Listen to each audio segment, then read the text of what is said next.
Life's funny, you know? One minute you're just a regular girl, working 9 to 5, living a simple, uneventful life, and the next, you're caught up in a whirlwind romance that feels like it's straight out of a movie. That's exactly what happened to me. I was 25, working as an assistant at a bustling law firm downtown. It was all about paperwork, court dates, and endless coffee runs. Not exactly glamorous, but it paid the bills. Then, at a friend's birthday bash, I met Alex. He was different, charming, with a rough edge that I found irresistible. He worked as a construction foreman for this big company that had him traveling all over the place. We hit it off instantly, finding solace in our shared love for cheap beer and disdain for fancy parties.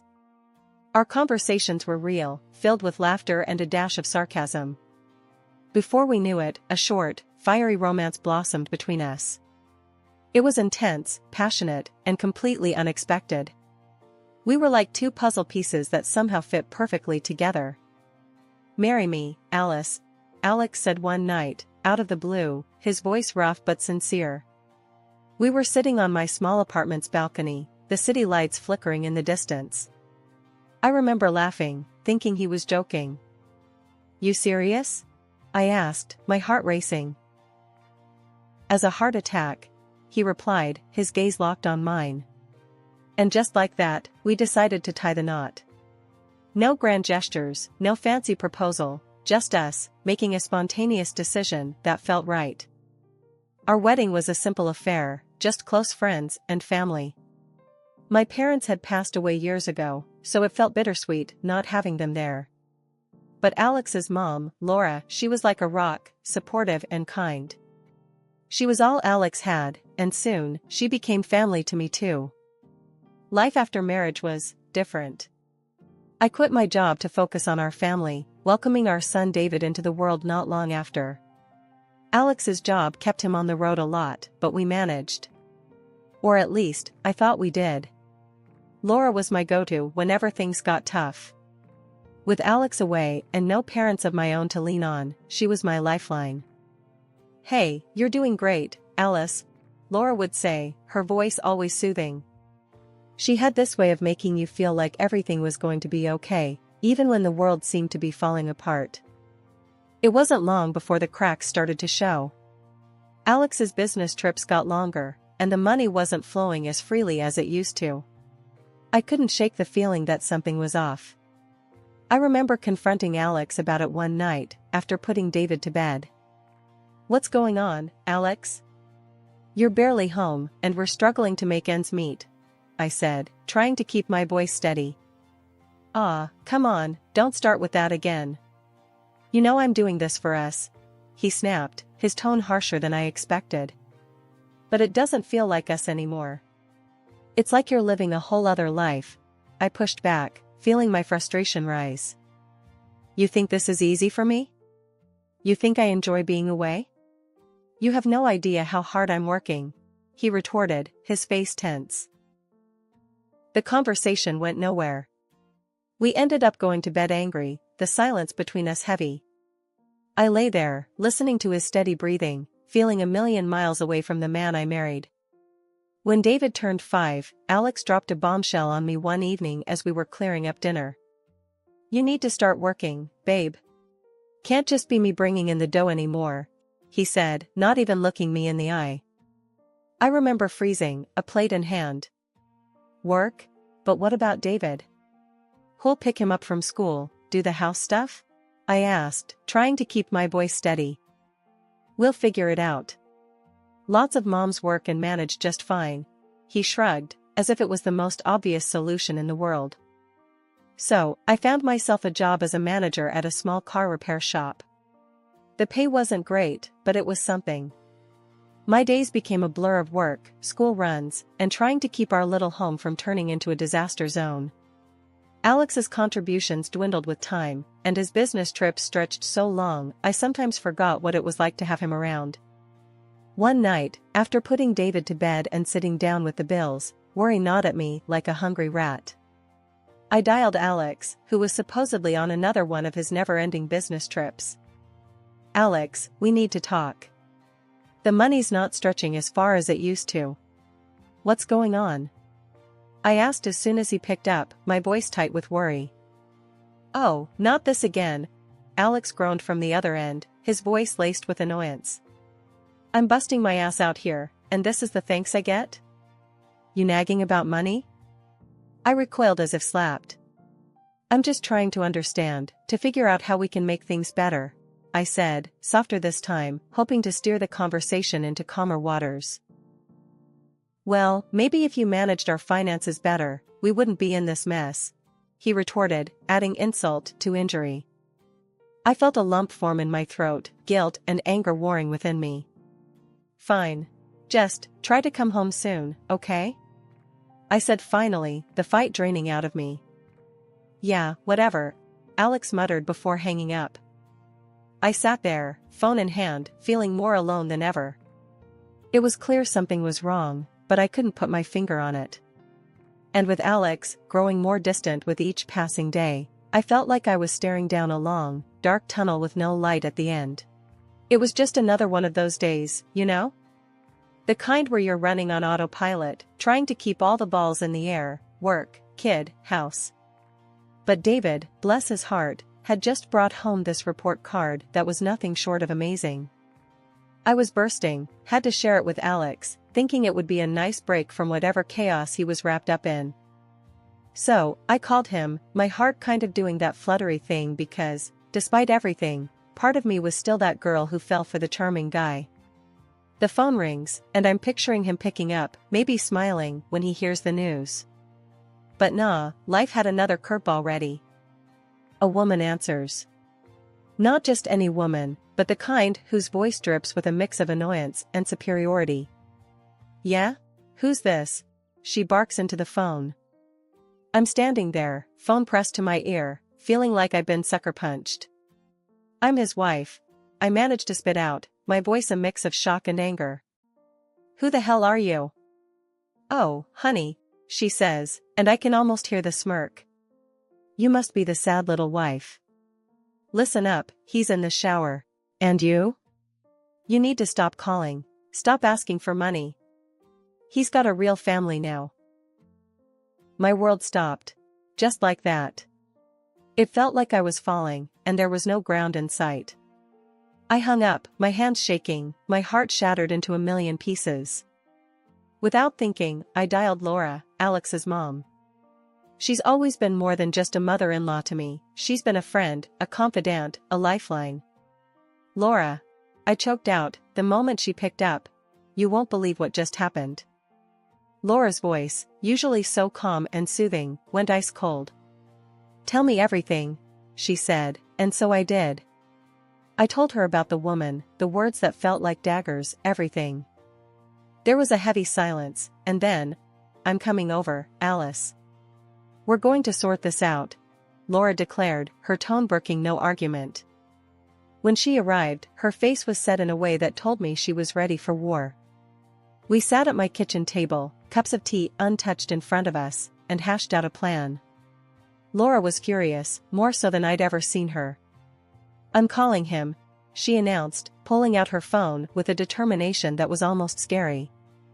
The conversation was short and anything but sweet. Alex refused to talk, told his mom to mind her own business, to tell me to stop bothering him. But Laura, oh, she was magnificent. You listen to me, she said, her voice steel wrapped in velvet. You're about to lose everything. I'm disinheriting you. Everything goes to David. Hanging up, she looked at me, her eyes softening. We'll get through this, she said, reaching for my hand. We're stronger than his cowardice. I landed a job at a local bakery. Baking had always been my thing, a way to lose myself in something simple and sweet. The owner, Mr. Jacobs, was a gruff old man with a heart of gold buried somewhere deep under his crusty exterior. Listen, I don't have time for people who aren't serious. You gonna work hard, or are you gonna waste my time? He barked during the interview. I looked him straight in the eye, my resolve steeling. I'll be the hardest worker you've got. Just give me a chance. He must have seen something in me, some spark of determination, because he grunted. All right, you start Monday. Don't make me regret it. Working at the bakery was a lifeline. It was hard, sure. Early mornings, long hours, but there was something about kneading dough and watching things rise from the oven that felt like healing. Like I was building something new from scratch, just like my life. Laura was a godsend. She stepped in to help with David, picking him up from school and helping with homework. Our evenings were spent at her place or mine, going over the day, sharing meals. We were a team, me, her, and David against the world. One evening, after putting David to bed, Laura and I sat down with a cup of tea. "You're doing good, Alice," she said, her voice soft but firm. "Some days are better than others," I admitted, staring into my cup. "But I'm trying. For David." "That's all you can do. Try. Keep moving forward. Alex, he made his choices. Now we make ours." David and I settled into this new rhythm, with Laura's help. The days were long, but there was this sense of purpose that kept me pushing forward. It was during one of those late nights, after a long shift at the bakery and David was sound asleep, that I made a decision. I was going to file for divorce.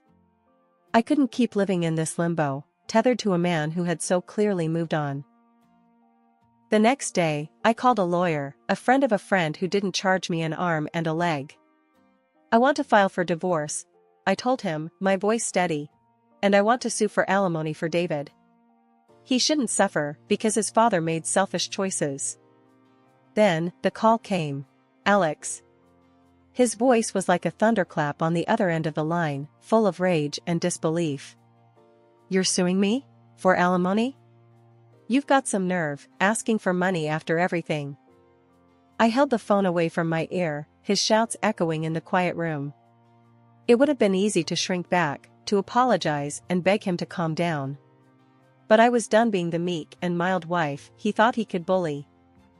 "I'm not asking for me," I shot back, my own anger rising to match his. "This is for David.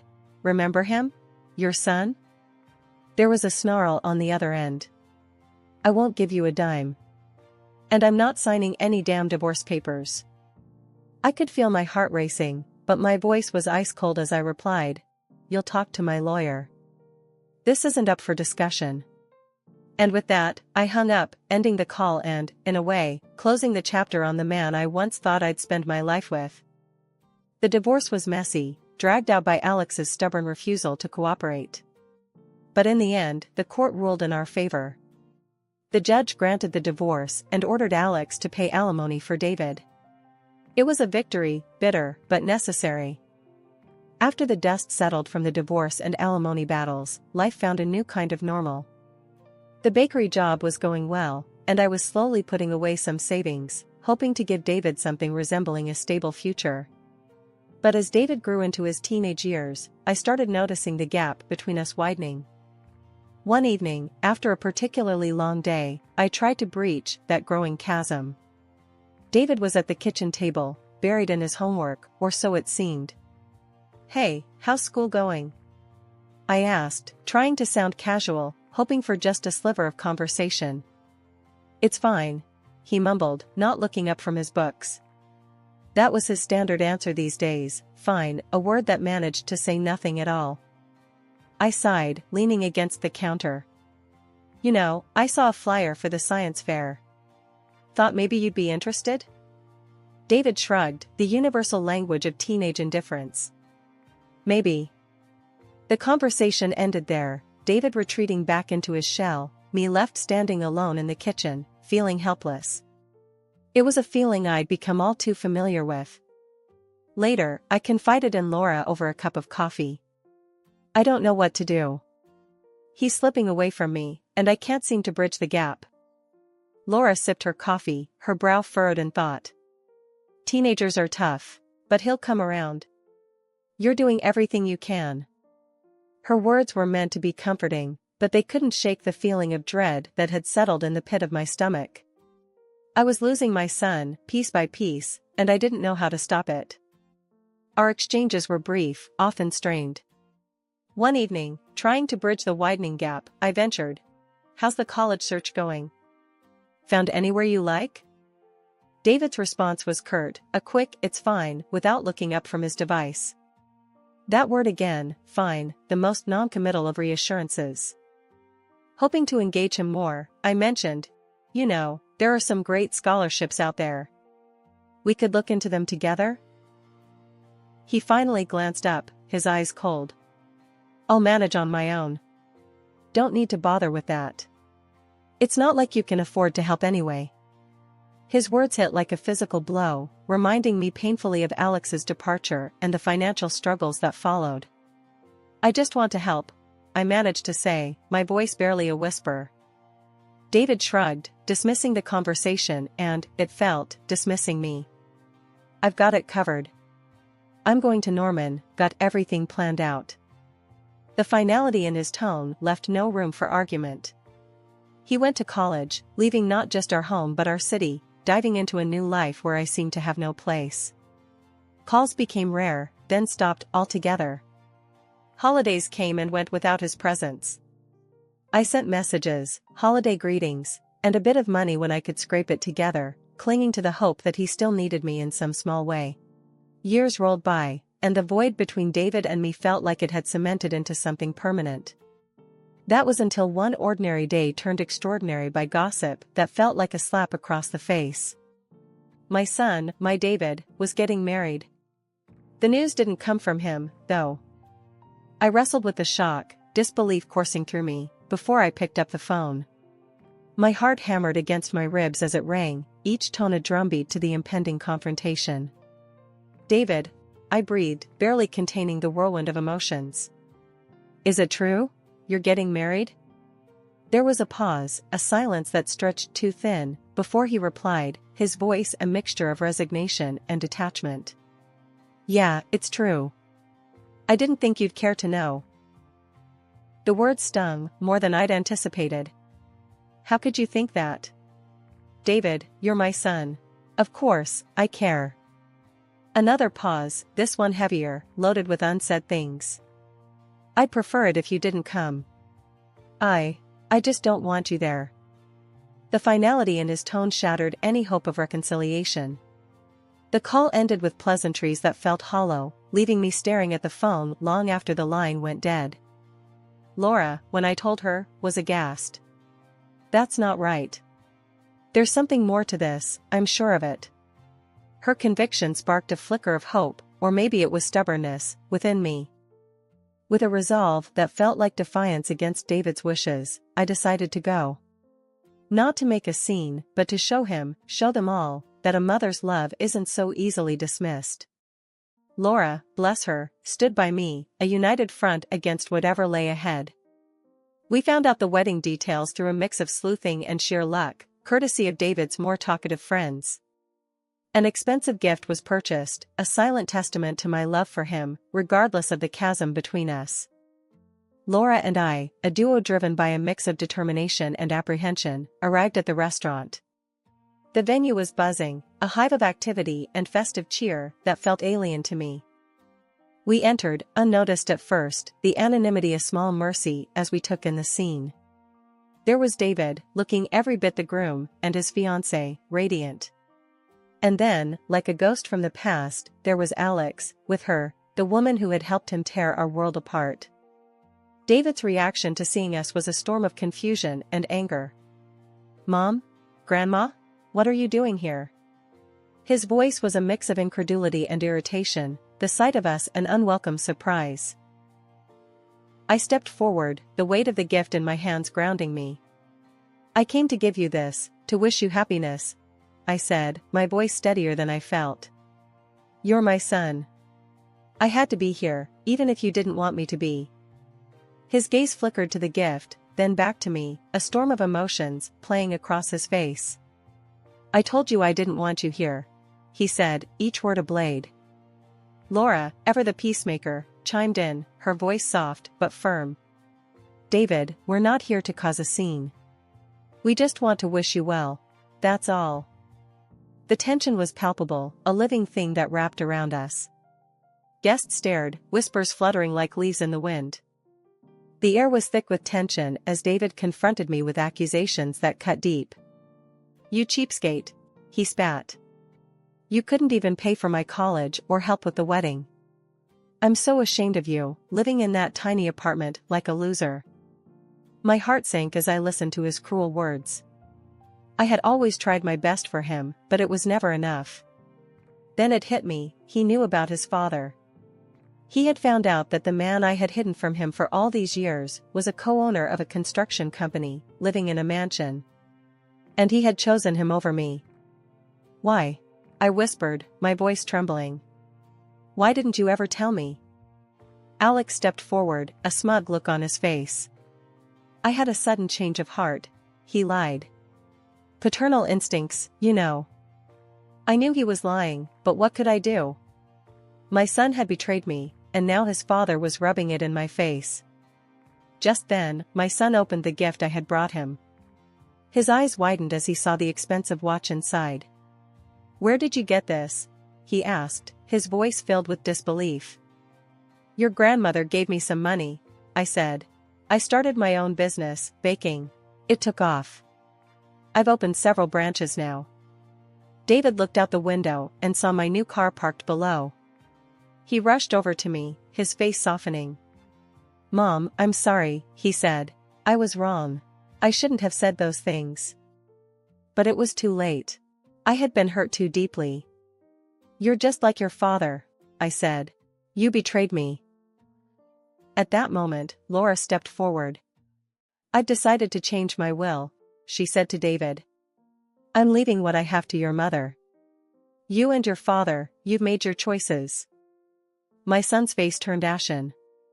Alex lunged at his mother, screaming that he needed the money. What? That was supposed to be my backup plan. I invested in his education for this. I didn't need David, but his future inheritance. The scene descended into chaos, Alex's mistress joining in, her voice shrill with panic. We need that money. Without it, he's facing jail time.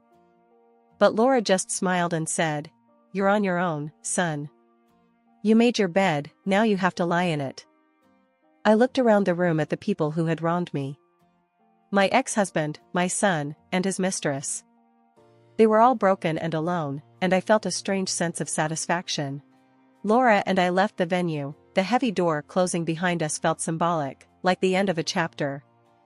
6 months after the dust had settled, my phone rang, and on the other end was the last person I expected, or wanted, to hear from, Alex.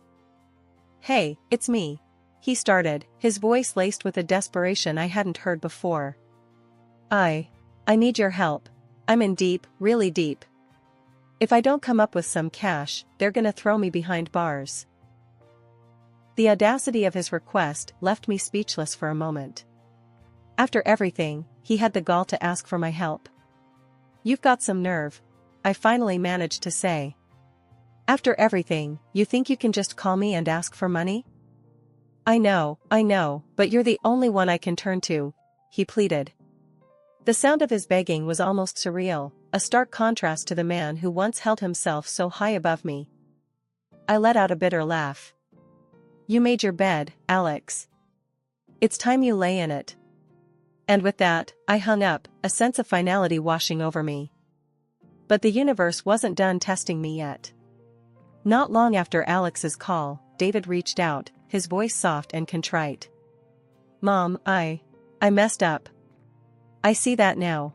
I believed Dad's lies, and I turned my back on you. I'm so sorry. Can we talk? Maybe you could talk to Grandma about the will?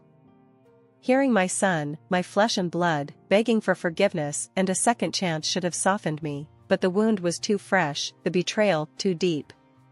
David, I'm glad you've come to see the truth, but it's not that simple. You hurt us, deeply. It's going to take more than an apology to mend things. But, Mom. I hope you find your way, David. But for now, I need space. As for Grandma, that's a conversation you need to have with her yourself, when the time is right. And with that, I ended the call, the echo of his pleas lingering long after. Life, however, has a way of moving forward, even when we're stuck looking back. In the months that followed, I found love again in the most unexpected of places. He was the owner of a well-known restaurant chain, a man whose kindness and strength were a balm to my weary soul. We married, not with the fanfare of my first wedding, but with a quiet joy that spoke of deeper, truer things. Laura was there, as she always had been, her presence a reminder of the family we choose for ourselves. Our friendship, forged in the fires of shared pain and triumph, remained unbreakable. To new beginnings, she toasted at the wedding, her smile bright with genuine happiness. As for Alex and David, I wished them well in their own journeys, hoping they would find redemption and peace in their own ways. Life, after all, is a series of lessons, and I had learned mine well. Now, it was time to live.